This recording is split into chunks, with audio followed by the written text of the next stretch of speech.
Hi,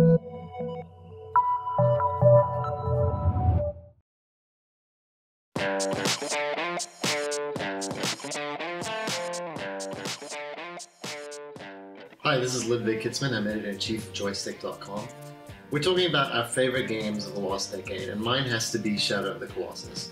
It's not exactly a bold choice. I think a lot of people like it, but the more I play it and the more I think about the games that have come since its release, the more I love it. In Shadow of the Colossus, you play as a young man named Wander, and you are told, as you are often told as the protagonist in a video game, if you complete your quest, good things will happen to you.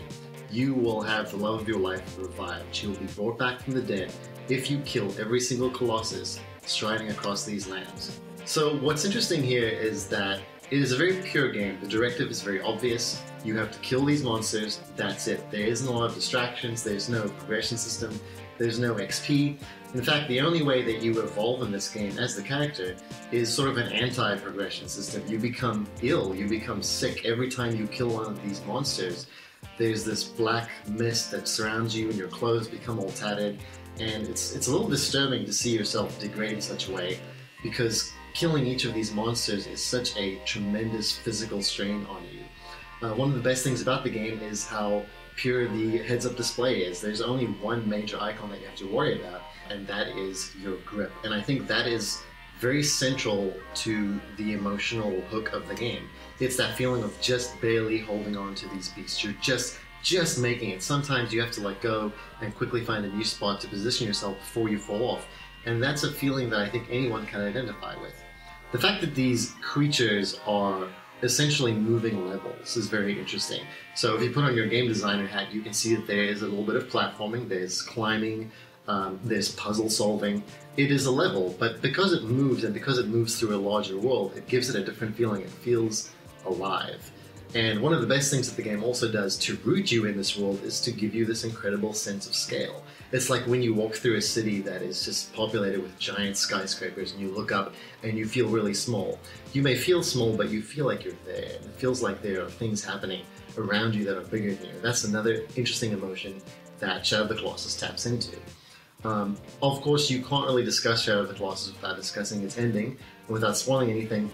Things don't really play out as you expect. Like, it's not obviously telegraphed how the story unfolds and how it ends, because there is a cost to this. There's a cost at the end of the game that puts you into a powerless position. You've been so adept at slaying these giant monsters and assuming power and control over them and mastering this character that you've been playing for many, many hours.